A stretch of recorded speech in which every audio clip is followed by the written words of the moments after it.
In 2017, I lost a teammate to gun violence. In 2018, I lost my stepdad to gun violence. That inspired me to start my brand, Love One. 20% of all proceeds received through Love One will go to One Gun Gone, an organization that buys guns off the street and turns them into art. Right now we have hoodies, t-shirts, and stickers. Eventually we'll have hats, socks, and anything else that you can wear. To buy Love One products, go to loveonecompany.com.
Brains up behind. Brains up behind.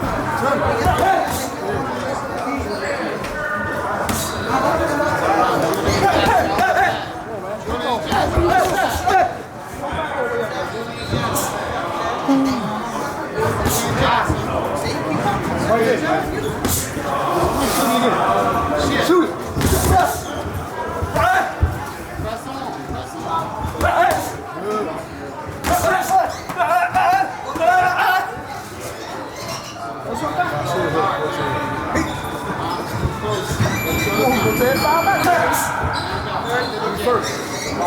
How low, Jack? How low? How low get in?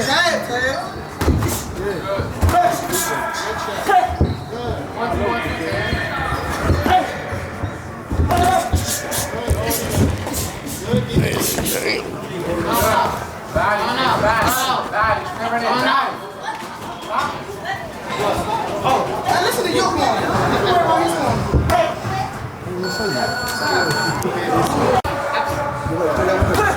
Straight down the middle. Don't lose.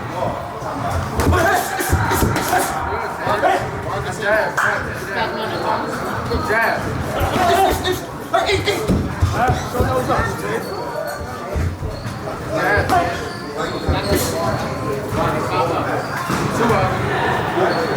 Keep stepping right. Let's go. 140. Good, dog.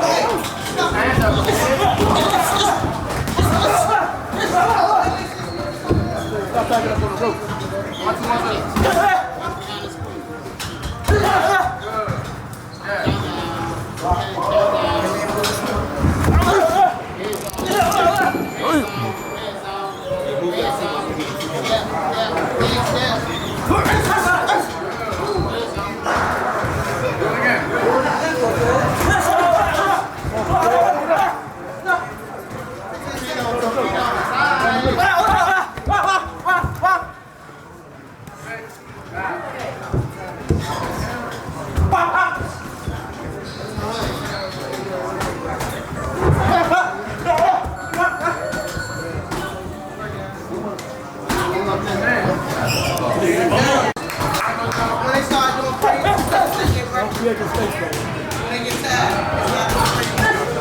See where to turn it to.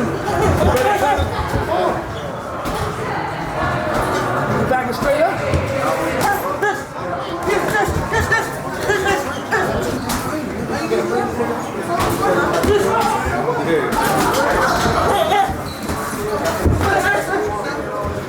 Stop backing up out the floor.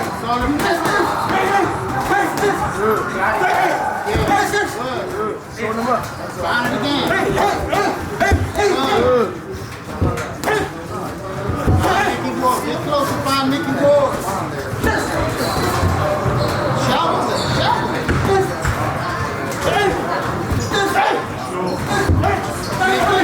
Relax and Mickey. Look.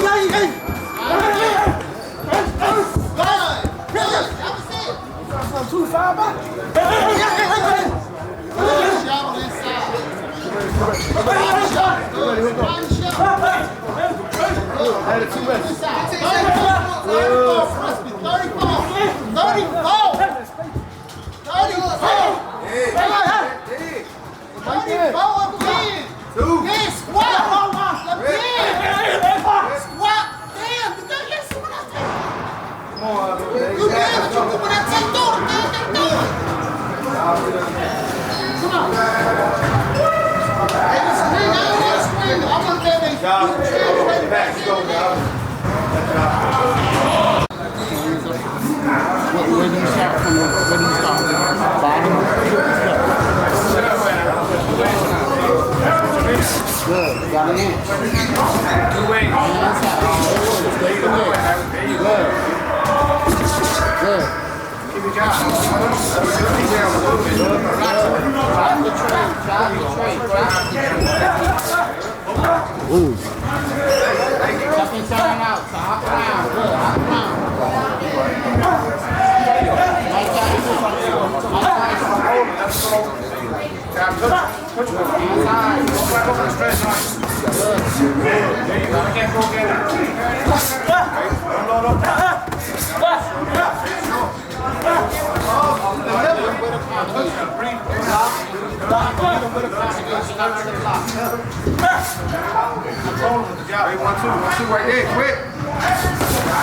Lead him with the combination after your defense. It's offense after. Now top.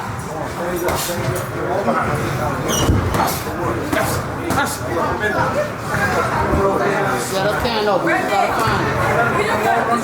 Baby Reed stop. Go middle. Don't wait for it. Don't wait for it. Don't wait for it. Don't sit there too long, y'all. Sit back. Don't sit right there. Back.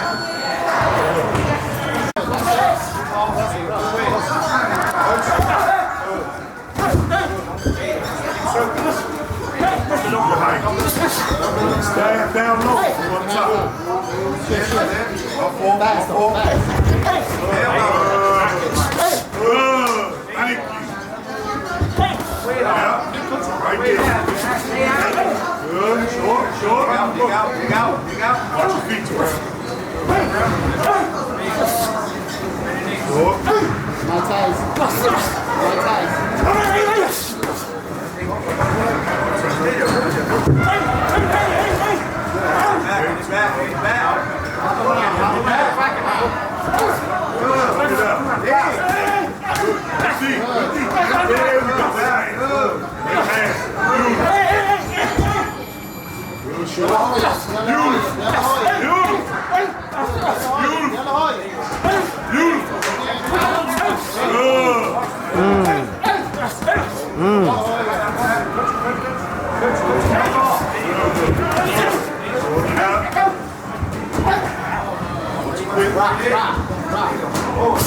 Good. Showed it up.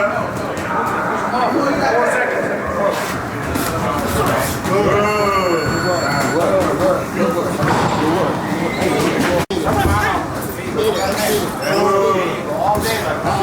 Dig out.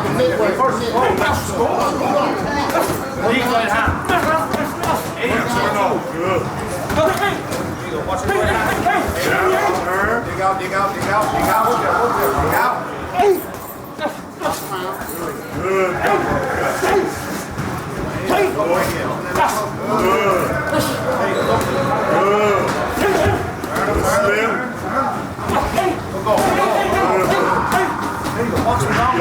More combinations on the outside. Don't be lazy for it. Turn it flat. Combinations of move. Move off. Go right. Move off.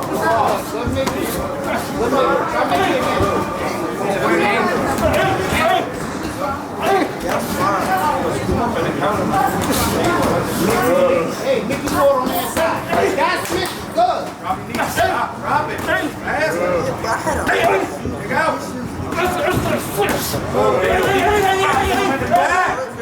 Keep going. Left up after. Everything. Come on. right, today on Knowing the Ropes, I got Mr. Keith Harris. What's good, big dog? Hey, man, everything's good, man. Well, why don't you come introduce yourself over here to us, man? Khaliq Harrison. Yeah. Currently, Khaliq Harrison is ranked number 1. Yeah. 125 at 13, 14, 13, 14. Hey, man, let's take it back a little bit, man. Talk about the experience at the Silver Gloves and what actually took place there for you. Man, it was tough, man.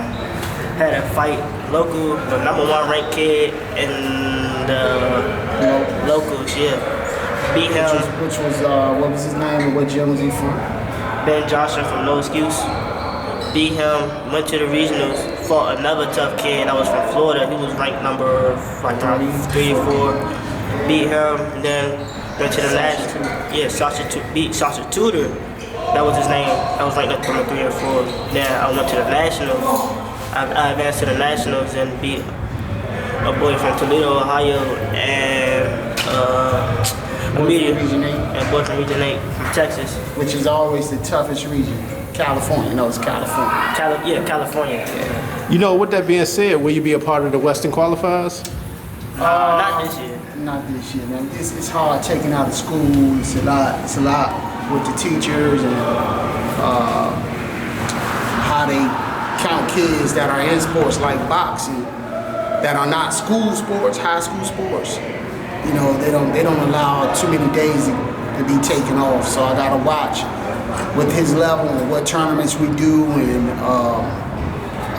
you know what tournaments we go to because of that factor. So I gotta ask you, man, how proud of you of his accomplishments so far, being ranked number 1 right now? Man, I'm very proud. This is his second time being ranked number 1 at a specific weight. Man, I'm very proud. He has truly surpassed me.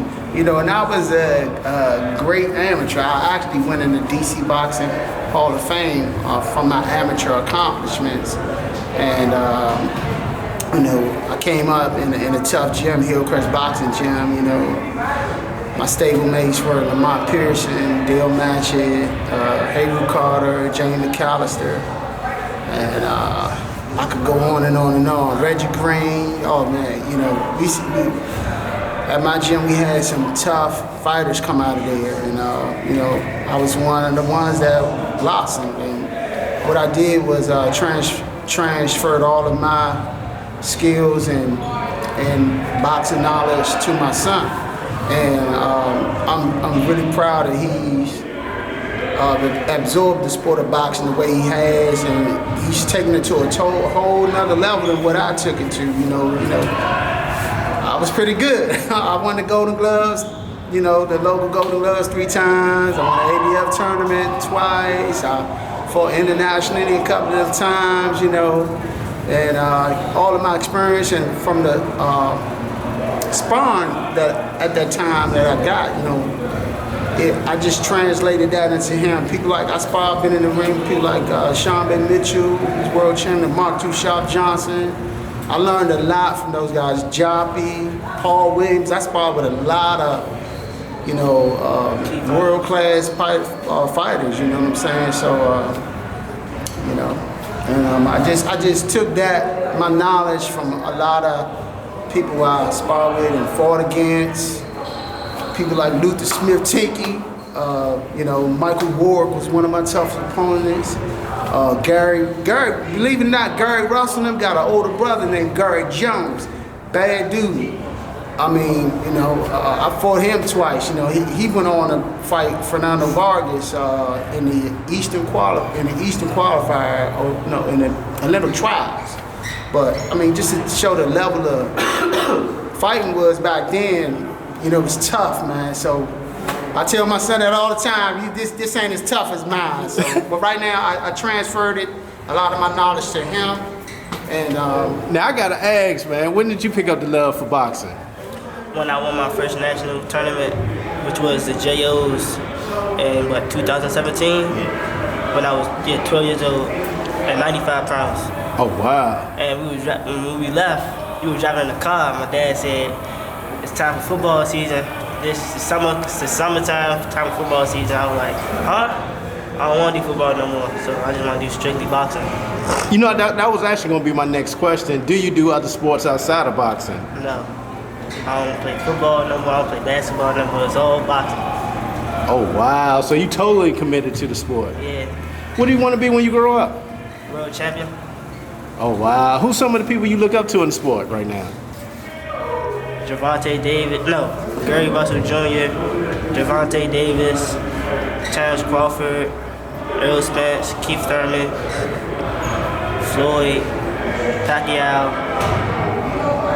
Now I gotta ask this question, man. What I'm finding now, man, from a lot of the amateurs, they're going straight to the pros instead of taking that Olympic route. What will be your route of choice? Finish high school, then if I don't make it to the Olympics, then I will go pro.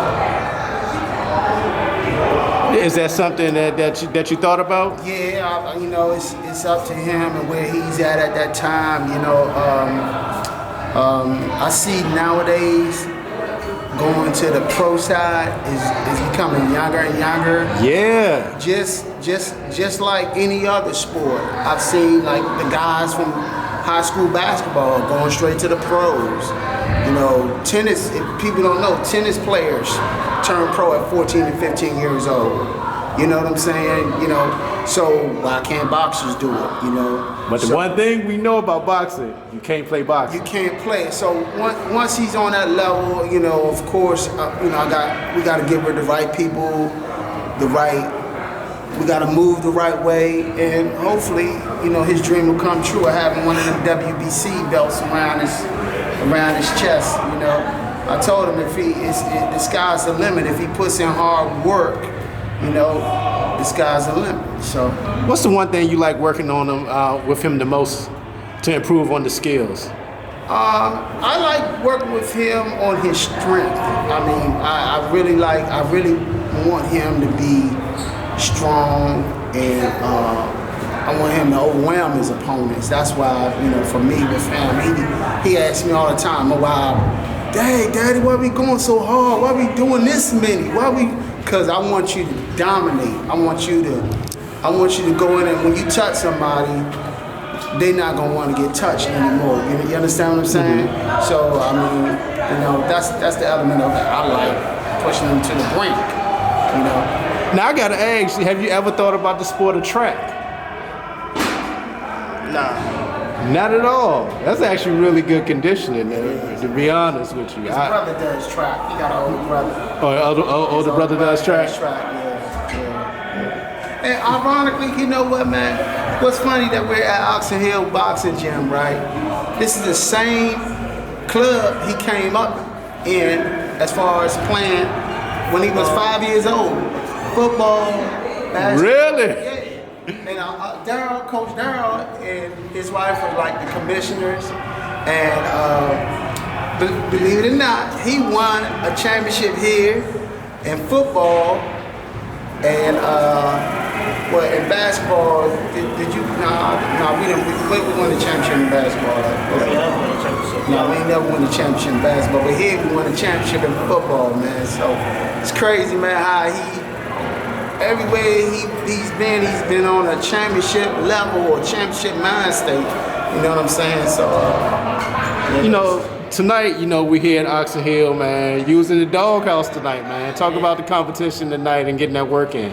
It was good sparring, competition sparring against ranked kids like Patrick O'Connor, who's ranked number 5, somewhere around there. Dave, who's ranked number 2, right? Yeah. You know, outside of boxing, man, what are some of the things that you like to do, man? I mean, I like to play football, basketball for fun, but I don't really like to do it. I play it for fun. I like to roller skate, go up crystals and roller skate. Oh, they still got crystals open? I used to go there back in the day. Chase, let's go. Let's go, hurry up. Oh, let me find out, man. You know, you were actually talking about, you said after high school, you said college? No, well, after high school, you know, I'm gonna see where he's at. Actually, when he finishes high school, that's going to be time. The Olympic cycle is going to be started for the 2024 Olympics. So if he keeps this route and stays in these USA boxing rankings and stays in you know, that whole, the committees, you know, he's in their mouth as far as name-wise, I'm gonna let him go that route. You know, I mean, if whatever it does for him, you know, whatever happens. You What's know? actually up next for him?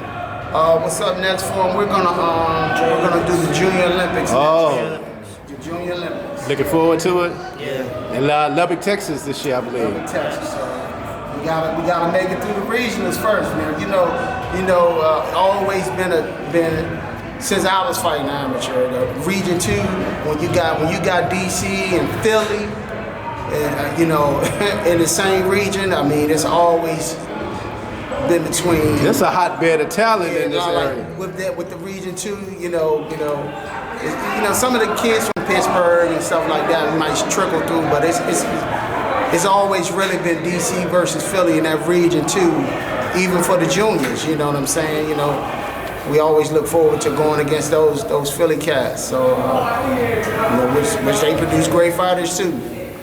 I gotta ask you, man, about the JOs, man. What gets you motivated and pumped to get ready for a event like that, man? Very pumped. I'm trying to go out there, win it again for the third time. Be ranked #1 again at 132. But this time I'm going up at a new age group, which is 15-16, and I'm fighting for 2 minutes now. So this time I got a lot of time to like move around and wait a little bit to box. Use my jab, you know what I'm saying? Yeah. With the time moving up, do you add more conditioning to your workout or more rounds of sparring? Yes. Because I noticed you did a lot of rounds of sparring tonight. Yes. More running, sprints. But we also do a lot of strength and conditioning too. After we like do maybe like a lot of rounds of sparring, we'll do some strength and conditioning when I'm tired. So like when I get in a fight, I won't be as tired. I gotta ask you, man. As a young teenager, you know, we put all the bad foods in our body. How do you stay disciplined to eat the right foods? It's funny you say that. You know, me coming up as I am, man, I ate everything, man. But once I got to a certain level and learned about nutrition, because a lot of these kids, you know, we come from inner city families. We eating fried chicken, bubble sauce. We eat with that's good dinner. Yeah. You know, so you know, or a Burger King. Oh man, well, I eat Burger King. I'm good. Yeah. No, you're not. And I always explain that to my son thoroughly. What you put in your system is what you put out. For instance, like, and I always relate it to like gas in a car. I tell him, look, this car daddy got, right? I said, it only takes premium unleaded fuel, which means the top of the line unleaded fuel, because it don't want no junk in its system. Because if you get junk in the system, it's not gonna run properly. Yeah. So I tell him that I can't put, you know, that in my car because it'll make my car be putt-putting. So I tell him, look, you gotta eat the right foods for your body to perform on it. If you want to be on a championship level, all champions do that. You know, they have people who cook their food, you know, stuff like that. So one year he got mad. I fed him a spinach salad before his fight. I don't want to eat that, Daddy. I said, you gonna eat that? And then he's like, Daddy, I felt good, I felt strong. I said, you had your energy. You replenished your body from all this taking away. You've been doing it, making weight. So, you know, that's all what I always reiterate to him as far as eating the right foods. Yeah. You eat junk, you're gonna fight like junk. Now I gotta ask you, man, in all your matches that you've had throughout your time, what's one of the toughest matches that you've been a part of? You got many, so name the people. I got many. Raylan Williams. Okay. Benjamin Johnson. You know, what's the boy name from Kansas? Oh, Marco Romero. He's tough. But first year, Elks, the Silver Gloves, I really beat him, but they robbed me. Is there somebody you lost to that you say, man, I gotta face them again? I hope I face them again. we faced him again, and he's a great fighter. A kid I really respect, and I'm cool with his people, his family. His son just made the junior team, and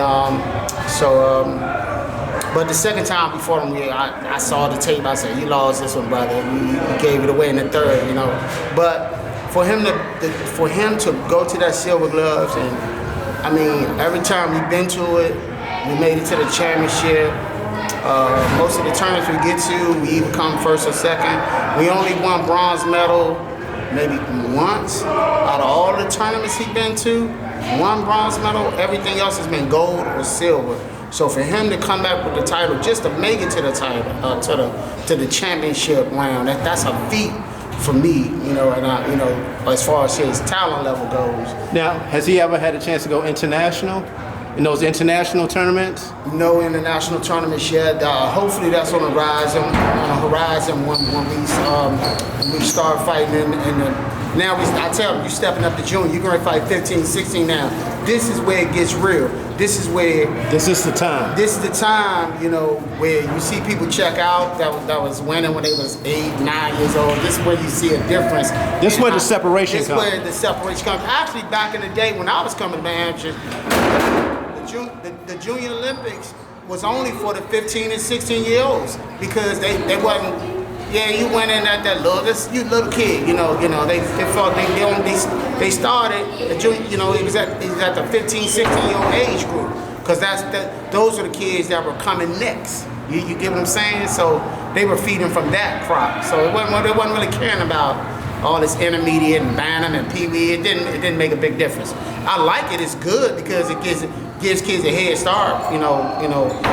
In a lot of other countries, you know, they do that. Like, for instance, we went to Cuba, and they have a feeder program. You went to Cuba? Yeah, I took him to Cuba. We actually went to 2 gyms out there. Chocolatito's gym. What was the other gym? The main gym that's there is in downtown Cuba, but it's where all the Olympians come through. We actually got the spa out there, like 2 kids from that gym, Cuban kids, because I'm trying to teach them now. Those are the kids to beat, you know. That's who you want to beat. So we sparred 2 kids, and he did very well against them, man. I had it on tape, but I think I gotta find it in my phone. So I gotta ask you about that experience. What was that experience like going to Cuba? Different style, you know. They're more of a boxer, puncher, and all the people that sparred, all of them were just left-handed. Nobody was right-handed, like nobody, just left-handed.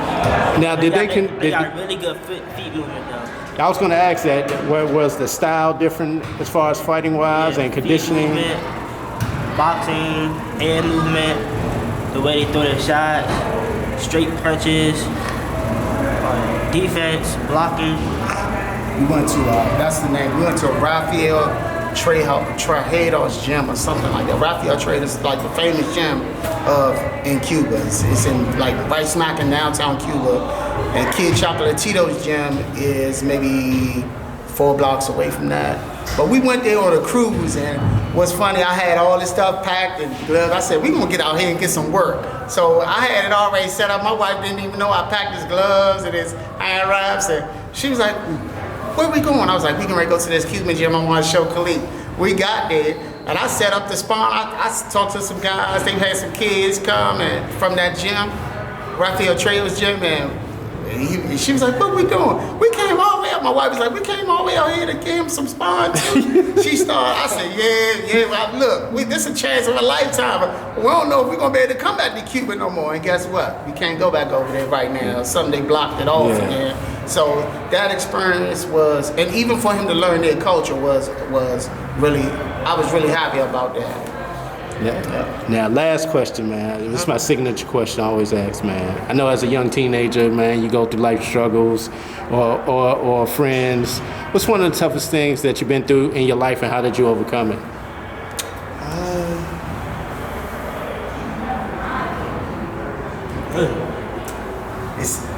I don't know, man. Nothing really. You know, it's funny, man. I grew up without a father, so you know, my biological father wasn't there. So it's funny.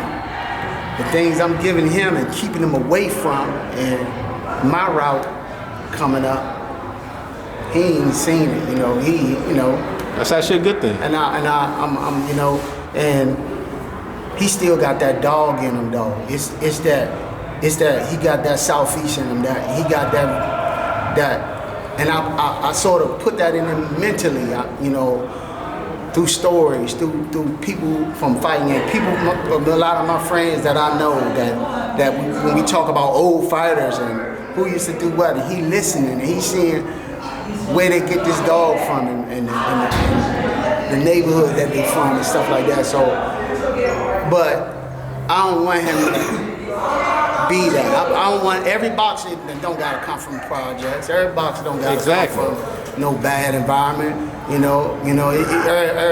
Every boxer ain't gotta come from poverty. No, he good because it's been put in him a certain way. The juice has been drinking. It's definitely proven because he's ranked #1. Hey man, so that's it. So yeah, yep. Hey man, I gotta say, man, I really appreciate your time on the ropes today, man. Fresh off the silver gloves, took it all. Ranked #1 right now. Looking forward to the JOs coming up this summer in Lubbock, Texas. Yep. Khaliq Harris, we on the ropes and we out. All right, peace.